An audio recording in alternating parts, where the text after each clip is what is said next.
Hello, everyone. Today we have episode 4 for Reo Konversations, and we are here in the lovely Home Coffee in National City, located right next to Heart Revolution Church. If you guys ever want to stop by, feel free to stop by. But today's episode, I'm very excited. I'm happy to have my good friend, David Ennis. Thank you for being on this show, man. How you feeling today? I'm feeling good. I'm really excited to be here. Honored to be here. Thanks for having me, man. Thank you for your availability, man. Not just yours, but thank you for opening up your beautiful coffee shop to us. Thank you. Just really thank you for it. Of course. I know a little bit of you, and I'm hoping to know a little bit more of you after this conversation. Oh, you will. I know that you're a new father, so we're gonna touch that little area of your life. I know that you're 1 year in of being a business owner. I know that you have been part of the worship team here in Heart Revolution Church. Yeah. And I also know that you transitioned to San Diego from Arizona. So the first question I want to ask you is, what were you doing in Arizona before you came here? And what caused you to come to San Diego? That's a good one. So I grew up in a military family, and we moved around a lot. About every 3 years, we would move different places. And then we finally settled in Arizona when I was about 8. I was in about second grade. And I grew up there almost my whole life. I spent in Arizona, and I went to middle school, high school there, even a little bit of college. Out there, I worked at a church. Right before I moved to San Diego, I worked at a church helping with the students, creatives, worship, kind of helping run that department. And I also worked at a coffee shop out there called Dutch Brothers. And that's what I was doing out in Arizona. I went to school a little bit for music, because music is a huge passion of mine. And that spent most of my young adult years there. And then I actually met my wife. I met her at a wedding, and we did long distance for a bit. And after about 3 months of doing long distance relationship with my wife, we were talking, and we'd talk for 4 or 5 hours on the phone. I just knew, like, this is it. I just love that, like, with her, I could be myself. I felt like I could be nerdy and silly, and I could be ridiculous, and she loved me all the more. And so I knew after about 3 months, I was like, I told my jobs, I told her, hey, I'm going to move out to San Diego because long distance isn't forever, and I got to make this work. And so after about 3 months, I told everybody I was going to move, and then another 3 months, I moved out here. Lived with my grandma up in North County, San Diego for a few years, just to help in the transition of things. And so Lexi and I were, just doing dating here in San Diego. I was living up in Vista. She was in Chula Vista for several years, and then the rest is history now. But that's kind of what brought me out was knowing that she's an amazing girl. I'll probably never find another girl like her. And so if I don't make a move, she was going to Point Loma Nazarene University, and we joke about this all the time. But I was like, man, if I don't move out there right now, she's gonna find another white guy, and he's gonna have a college degree, and so I was like, I gotta move out before she changes her mind really quick. And so I moved out and started dating, and it's been good. But even then, man, like, I respect that, because you came over here, you took a chance on an opportunity, a great opportunity. But to go from, and how old were you when you made that change from Arizona to here? 22. 22, that's young, man. To be 22 years old and to have that idea, that faith to say, hey, you know what? There's something good for me out there, but this is home. But I'm still gonna leave this. It reminds me of something that I read a couple weeks ago. It says, sometimes you have to give up the good to go for the great. That's true. And that's exactly what happened. Now, I also know that you were part of the worship team here. How did you get involved with the worship team here, and what was that experience like? So like I said, music is my passion. Actually, music is where I see myself landing. That's where I feel like God has truly called me, and that's what the purpose of my life is, to do music. And so that's been the backbone and the motivation for almost any decision in my life has been music driven by music. And so when I moved out here, I knew I had to get involved in the worship team somehow. And at that time, they needed a drummer for their La Jolla campus. It was the La Jolla campus turned into the coastal campus. And so I jumped on drums out there and then played drums there for a little bit. Eventually, the worship leader there left, and they needed a new worship leader. And so I would help out on singing sometimes and playing acoustic guitar sometimes, even though my acoustic guitar playing skills were not very great at the time. But they still listen to you. Yeah, I mean, somebody had to get up there and sing the songs, and I was lucky enough. And so I did that for quite a few years. Actually, prior to that, I had never led a worship service for adults. I had only done it for youth because of my previous job. And prior to that, I had never led a worship service for adults, and it was a lot different, because youth will jump up and down and they'll amen to anything, and adults are a little bit harder of a crowd. And so I did that for a few years until eventually we ended up closing that coastal campus, in which I transitioned into the South Campus down here at Heart Revolution Church and started helping a lot more there, helping out with leading their Sunday night services, helping out with just various things, and jumping in, whenever I had an opportunity. I said, hey, we're singing on a Saturday, I'd say I'm available. Or we're doing a Wednesday night service. I'm like, I work 60 hours a week sometimes, but I'm available. I'll be there. I'll make myself available for that. And that's really it. I just kind of got my little foot in, and every time they asked, I said yes. And so yeah. Yeah, I know that for me, worship songs, they're my favorite worship song is based on the season, right? So right now, my favorite worship song is Available. I'm available. So I try to make myself available to anything that God wants me to do. Right now in this season, what's your top worship song? Oh, my top worship song right now. So there's a song by Maverick City. It's called Most Beautiful, So in Love. It's like two songs combined, and that one is my favorite. We had a worship night for the young adults here at the church a few months back, and I picked myself to lead that worship song, and I kid you not, I couldn't make it through the song. About like halfway through, I just was sobbing and crying, and I was like, I'm sorry, you guys, I don't normally do this, but it's just. I love the words in the song. I love the imagery of the song, and the emotion of the song just helps me. Like, I literally feel like I'm there, and it's just me and Jesus worshiping. And so, that's my top one right now. It's a beautiful feeling too, man. Yeah. What was the transition like? So we're in this place, Home Coffee. I've seen it evolve over the time, because I remember when COVID first started and everything was shut down. Like the way it looks now was not the way we used to use it as a storehouse for grocery for food. And pass them out on Sunday mornings, and then after that ended, and I saw the whole like remodeling. I saw Pastor Christian coming in here and painting. I saw you working in here. So this place looks really, really nice now, right? And it's getting nicer every month. Thank you. What has the transition been like from being an employee and giving your time to the worship team to now being the owner and the leader of Home Coffee? It's been amazing. So I want to take it back a little bit and tell you, like, tag in a little bit more of my story. But when I first moved to San Diego, I wanted to do music. Because that's, like I said, I'm music driven. That's my passion. That's my purpose. And when I first moved here, I just needed a job. I just needed a job, and I wanted to work at the church, but it ended up not working out. And so I was like, I just need a job. So I got a job at a coffee shop here in San Diego. And I remember having a conversation with Pastor Sergio at the time. And I was like, I just need a job. I need to pay my bills.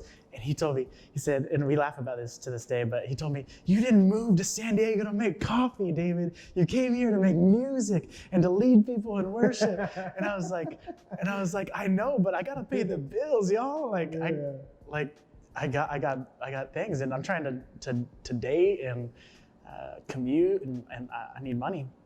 So I started off working at this coffee shop as an employee, as the lowest of the low.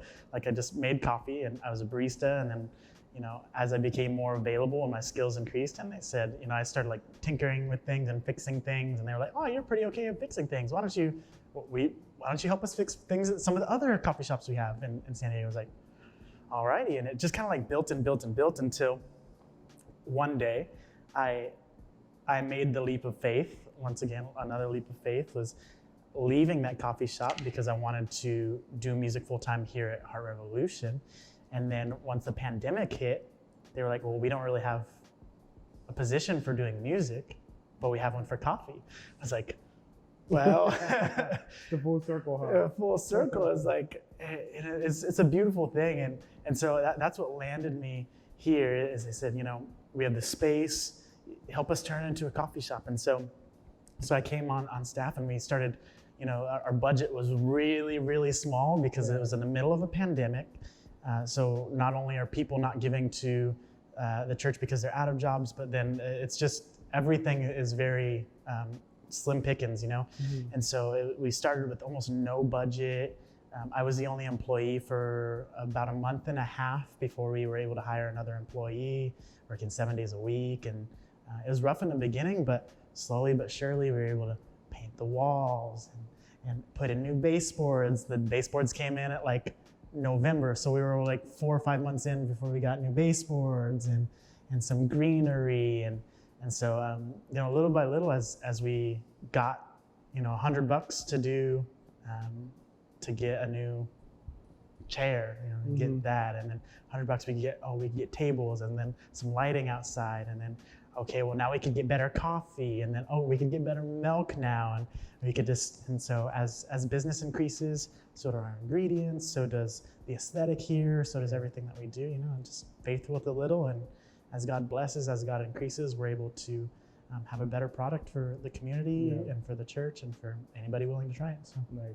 Yeah, that's a good experience. Going back to COVID, what challenges did you face during that season for Home Coffee as a brand? And the second question to that first one is, what challenges are you facing now? Not post-COVID, but now that things are things are getting a little bit better. Well, I'm in a unique situation because our business didn't exist prior to COVID. Our business opened in the middle of COVID. And so I know a lot of businesses, they're running at, 110% full throttle. COVID hit and it drops them down to 30, 40, 50% of their operating. They have to let people go. And so we were in a very unique, and I think honestly, God really graced us for that because we started the business in COVID. And so we were able to open a coffee shop where people weren't allowed inside the coffee shop. I mean, coffee shops nowadays are like, everybody goes inside the coffee shop. You want to work there. But we were able to open a coffee shop and serve coffee, and people were just under the understanding, like, I can't go in. And it's like, that fit perfect, huh? Yeah. So we were really graced to be able to do that. And so we had a soft open July 26, 2020, and then a grand open August 23rd, 2020. And we just did it like almost like you would have a coffee cart at a beach, like people just came up, they ordered their coffee and they left. And it was an awesome opportunity for us to just make a good product. At that time, we couldn't sell the atmosphere. We couldn't sell anything, the ambiance, the work on your laptop while you're here. We couldn't sell any of that. The only thing we could sell was our coffee. And so we had to just focus on our recipes, focus on our consistency. And it was really a trying time. But the people that came back, if somebody came back a second time, a third time, a fourth time, you knew it's because you had a good product. Yeah. Because you didn't have anything else to offer them. You didn't have a laptop charger. You didn't have anything to offer them. So if they came back, you knew, okay, I got that drink is good. We're keeping that drink. Or that drink is good. Or this needs to change. And nobody's ordering that anymore. And so I think there were some challenges, of course, like wanting to grow the coffee shop to the capacity and to the level that I had in my mind was a little bit more difficult because we didn't have indoor seating. We didn't, a lot of customer service has to do with like being able to talk to customers and smiling, especially in coffee. And so we weren't able to do that, but we just persisted, and ever since then, I mean, we're a year in now. We have 8 employees. We've expanded our hours twice now, and we just keep on growing and growing and growing. And it's going to keep on growing. Yeah. Now, from the experience that you have now, because you worked in coffee before, and you literally came from the bottom up, right? And now, as a business owner, just before this conversation, we were talking about what you're doing to market home coffee. Yeah. And so you have all these new ideas, you have these new learnings as far as being a business owner. If somebody came up to you today and said, "Hey, man, I'm about to open up my own coffee shop. Can you give me some advice?" Yeah, actually, what would you tell them? We have some people that come in and do that. You know, I've had a handful of conversations with people that come in and they say, "Hey, I want to do something like this." To which I say, you know, my first response is, "That's awesome. I love it." My first response isn't like, "It better not be in my block," because one thing that I've noticed is that coffee is just a growing industry. There's since this year has started, I have seen 6 other coffee shops in the South Bay area open, almost one a month that have opened, and they're all growing. They're all profitable. We're growing. The coffee industry is just skyrocketing. More and more people are drinking. I mean, this is probably your guys' second or third cup of the day. Yeah. Mine too. It's like just people are drinking more and more. Oh, did you say 4 or 5? I think this is my third one. Yeah. So it's the demand is not stopping. Not only are more people drinking it, people are drinking it more.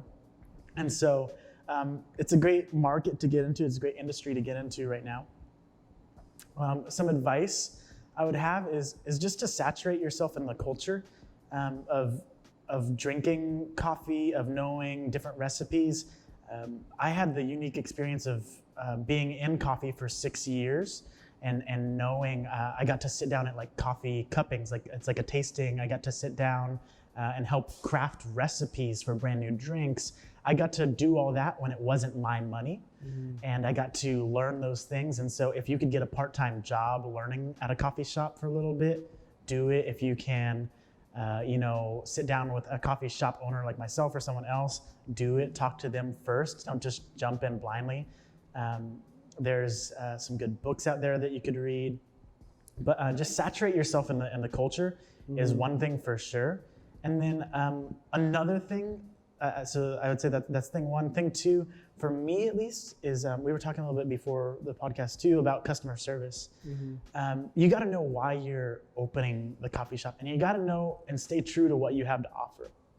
When we first opened, like I know, because we don't roast our own coffee yet. And I gotta stay true to that. I gotta know, like, we don't roast our own coffee. So what we have to offer is customer service. I can't offer you the best cup of coffee in San Diego. I don't have that. I have the best customer service in San Diego. I could hands down tell you that. I will know your name, your kid's name. I know what you're doing this weekend. I know a car you drive, model. I know how many miles it's got on it. You know, I know all those different things. And that's a lot, because right? that's important to me. And so I get to know my customers. And so knowing your strengths and working towards those, and then knowing your customer base and working towards that as well. Knowing that I'm in the South Bay community, a lot of the South Bay community likes these sweeter drinks. They like frappuccinos. They like the more sugary drinks. It's just the culture. It's the culture. And so although I know how to make the traditional purist drinks, the pour overs and things like that, we had a few of those items on the menu when we first opened. But none of them got ordered in the first 4 months that we were open. So we took them off the menu, we readjusted, we calibrated, and we made something a little bit more palatable and marketable to the South Bay. So we knew our customer base, we knew what we had to offer, and we also, I think we had something unique to offer as well, just a really clean aesthetic. I don't see many coffee shops like this down here in the South Bay area, just a white wall, minimalistic, coffee shop, and the minimalism is once again me just working towards my strengths. I am not a graphic designer. I'm not an interior designer. I don't do any design work. I'm just minimal. That's what I do. I heard once that minimalism, perfect minimalism, isn't achieved when there's nothing more to add. minimalism is achieved when there's nothing more that you can take away. And so I apply that to our design here. What's the least amount of things that I could do in here to make this coffee shop great? What's the least amount of not effort, but the least amount of items or designs that I could do to just make this thing pop? And it pops. I think a lot of people love what we have to offer here. I'm constantly thinking of ways to grow and change it, but for right now, people are enjoying what we have. So yeah. I love the fact that you mentioned customer service, because like you said, we were talking about this earlier, and I remember one time I was listening to an interview by somebody was interviewing Warren Buffett, and he has billions of dollars, a lot of money invested in different companies, and the top thing that he looks at from each company that he invests in is not the product, it's not the numbers, it's none of that. The first thing that he looks at is their ability to provide a quality customer service. Like, are they providing what the customer is demanding? And if so, that's where he invests in it. And also too, you're talking about like the ambiance of this place. I'm a very clean person. I have everything organized. My house is clean, my car is clean. The first feeling I get when I come in here is the feeling of it being clean. I like the white, I like the space. I like how there's not junk just anywhere. It's very minimalist. And that's a comfortable thing for me as a customer. Cool. So now that you're the owner here, you are providing an opportunity for employment for people, but you're also providing an opportunity of employment for yourself, so you have an income for yourself. You have that income so that you can provide for your expanding family. You're a new father. Congratulations. Thanks. What's your son's name? My son's name is River Unity Ennis. River Unity. That's a dope name, River Unity. Thanks, man. What's the biggest blessing that you can say you feel you've gained from being a new father? Oh, that's a good one. Biggest blessing. I love my son, and I don't know if I could put it in words yet. I'm not at the words. I'm like still in it. I don't know if I could formulate like exactly what it is. But I could put it in like a example. Every day, not every day, most days, I wake up at like 2 or 3 in the morning, because that's like, he's got a feeding that's at like 2 or 3 in the morning. And I will feed this little boy for like, sometimes it takes an hour, sometimes it takes an hour and a half, 2 hours, sometimes it takes 2.5 hours. It was almost 3 hours this morning. And I will sit there and I will feed him and I'll enjoy every minute of it. It's like, I wouldn't do that for anything else in the world. I would, if you told me like, hey, these people want some coffee for a special event, it's at 3 in the morning, you couldn't pay me enough to come. You couldn't I would never do that. But for whatever reason, I love my son so much. And like, I receive from that. It's weird, I'm giving, he has nothing to offer me, like, except for pee and poop and spit up. But like, I receive so much from like spending that quality time together with him in the mornings that like, I don't know, that's the biggest blessing to me is that. It's like I said, I can't really formulate it in my mind yet, but that's a huge blessing. That's it right there, is that reciprocal, unspoken love and affection. Both ways, it's beautiful. Would you say that your understanding for love has changed? Oh yeah, and even before he was born too, like, just because it having a kid redefines everything that you do. Like, it's no longer your schedule, it's our schedule, and it's no longer your money, it's our money, and so it's completely redefined my priorities and my life, which has redefined love itself, and it's changed the way that I view love. It's no longer as transactional, especially like I said, like, he can't give anything to me, so it defines that differently, because love is no longer always a two-way road. It can be one way, and it's changed a lot for sure. It's good, man. How do you balance everything? How do you balance being a father, being a husband, being a business owner, and you gotta have time with the boys. Yeah. You know what I mean? So That's how true. do you balance Like this. all that? This is. I was talking to somebody this morning in the coffee shop. He came in and he's, "How you doing?" I said, "I'm doing all right." He says, "You busy?" I was like, "Yeah." And we were talking about how busy is not a schedule. Busy is a mindset. You could have 2 things on your agenda for the day. You could have no things on your agenda for the day. You could have 20 things on your agenda for the day.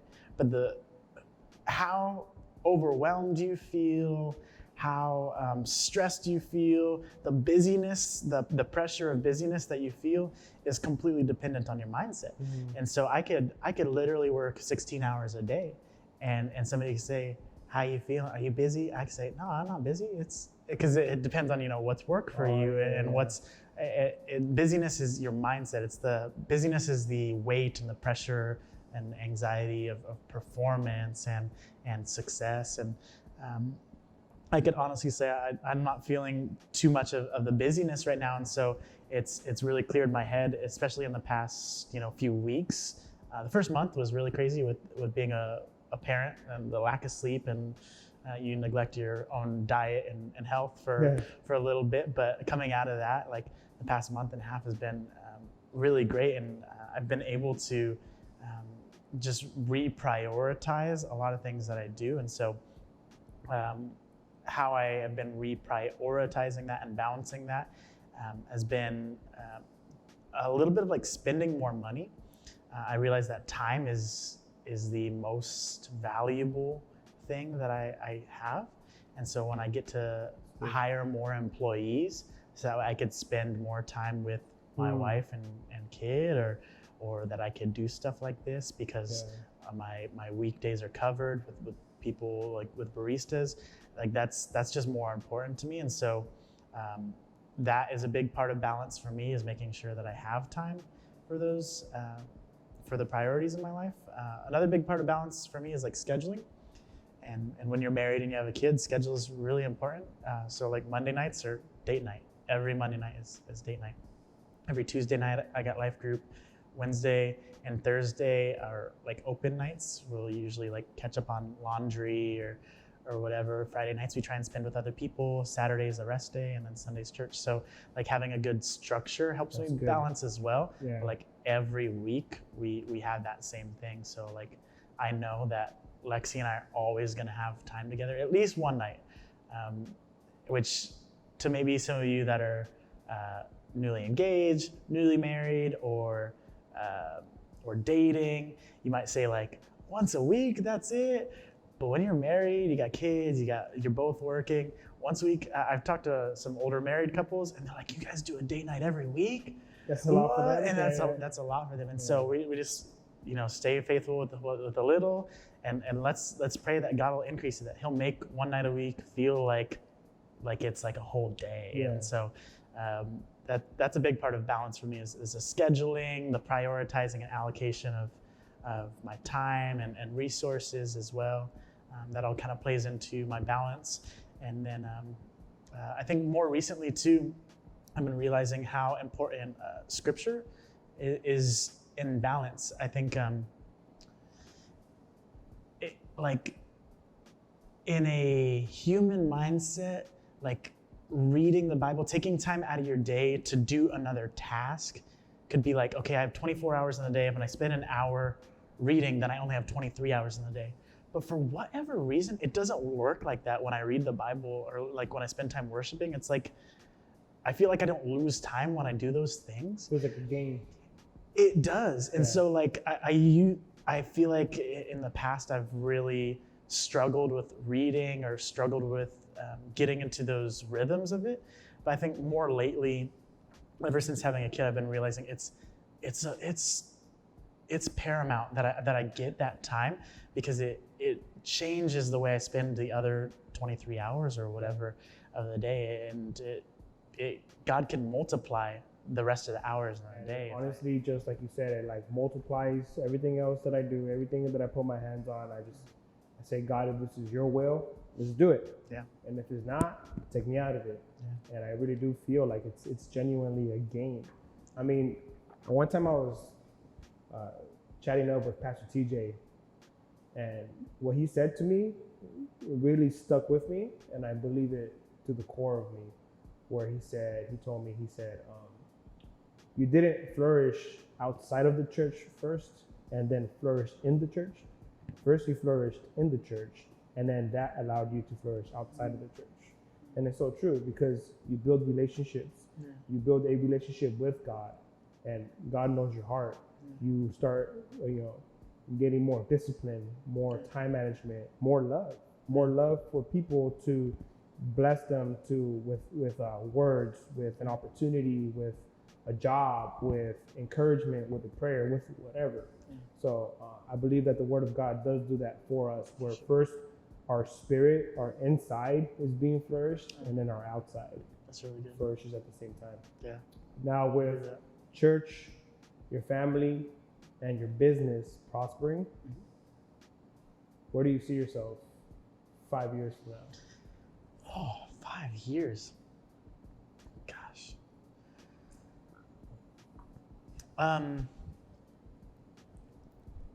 In 5 years, I want to be doing more music.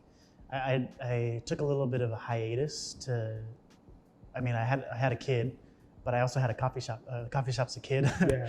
Put a lot of hours into this as well. And so music has really been on the back burner for me. And so in 5 years, it'd be nice to have at least one full-length album out.